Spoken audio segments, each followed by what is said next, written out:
രാവിലെ തന്നെ ആദ്യം ഞാൻ ചായയുടെ പരിപാടിയിലേക്ക് തുടങ്ങി. ഇത് രാവിലെ ഒരു ഗ്ലാസ് ചായ കുടിക്കുന്നത് എനിക്ക് നിർബന്ധമാണ്. ഞാൻ അതുകൊണ്ട് രാവിലെ ആദ്യം ചായ ഇട്ടു. ഏതാണ്ട് 5:15 മണി ആയതേ ഉള്ളൂ. രാവിലെ പിള്ളേർക്ക് പോകുന്നത് കൊണ്ട് നേരത്തെ എഴുന്നേറ്റ് ജോലി തുടങ്ങിയത്. 2 സെക്ഷനായിട്ടാണ് ചായ അരിച്ചൊഴിച്ച് വെക്കുന്നത്. അതായത് മധുരമിടാത്തതും മധുരം ഇടുന്നതും.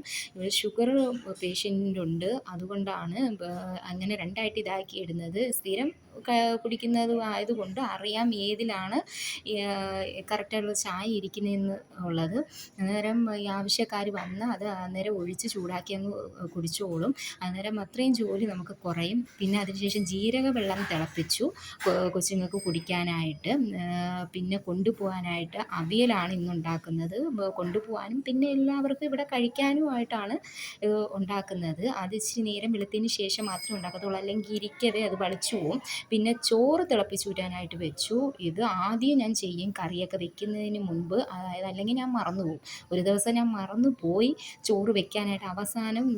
അവസാനമാണ് പോകുന്ന സമയമായപ്പോഴാണ് ഊറ്റിയത് ഞാൻ.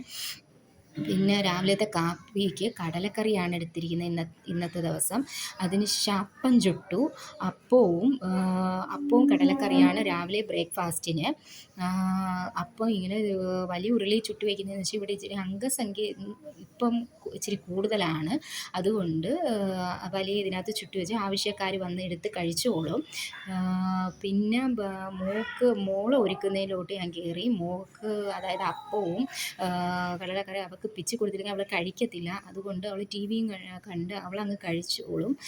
അതിനുശേഷം ക്ലീനിങ് സെക്ഷൻ പിള്ളേരെല്ലാം ഞാനാണ് കൊണ്ടാക്കിയതിന് ശേഷം വന്നതിന് ശേഷമാണ് ഉള്ള ജോലിയാണ് ഈ തുടങ്ങുന്നത്. 10 മണി ഇപ്പം കഴിഞ്ഞ് കാണും. അത് കഴിഞ്ഞ് തൂക്കുന്നതിൻ്റെയും തുടയ്ക്കുന്നതിൻ്റെ പരിപാടിയിലോട്ടാണ് കയറിയിരിക്കുന്നത്.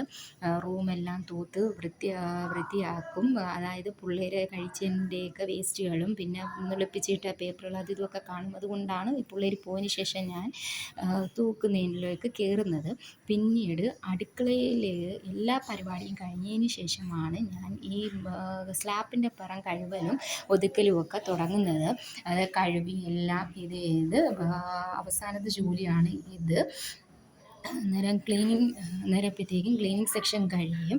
ഇത് പെട്ടെന്ന് എനിക്ക് ഒതുക്കിയിട്ട് 2 മണിയാകുമ്പോൾ എനിക്ക് ഒരിടം വരെ പോകണം. എല്ലാ ദിവസവും പോവും. അതെവിടെയാണെന്ന് അവസാനം നിങ്ങൾക്ക് മനസ്സിലാവും.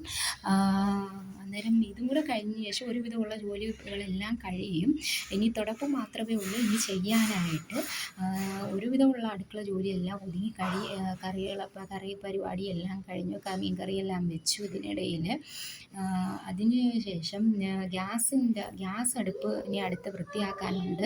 ഇനി അതിലോട്ടാണ് ഞാൻ പോകുന്നത്. ഗ്യാസ് അടുപ്പ് വൃത്തിയാക്കുന്നതാണ് ഇച്ചിരി റിസ്ക് എന്ന് പറയുന്നത്. അതായത് ഗ്യാസ് അടുപ്പ് ഇച്ചിരി ഈ ആഹാരങ്ങൾ വീണതിൻ്റെ ഇതൊക്കെ ഒട്ടിപ്പിടിച്ചൊക്കെ ഇരിക്കും. അതായത് മുട്ട പൊരിക്കുന്നതിൻ്റെ അതെല്ലാം ഒട്ടിപ്പിടിച്ചിരിക്കും. അന്നേരം അതെല്ലാം വൃത്തിയാക്കാൻ ഇച്ചിരി പാടാണ്. അത് സ്ക്രബ്ബർ വെച്ച് ഉരച്ചാൽ മാത്രമേ പോകത്തുള്ളൂ. സ്ക്രാച്ച് വീഴുമെന്ന് ആളുകൾ പറയും. എങ്കിലും അങ്ങനെ ഉരച്ച് കഴുകിയാൽ മാത്രമേ വൃത്തിയാവത്തുള്ളൂ. അവസാനം ലാസ്റ്റ് ചെയ്യുന്നതാണ് ഞാൻ. ഹാളും റൂമും എല്ലാം തുടച്ച് വന്നിട്ട് അടുക്കള തുടയ്ക്കും കഴിഞ്ഞാൽ എല്ലാം പൂർണ്ണമായുള്ള ജോലികളെല്ലാം കഴിയും.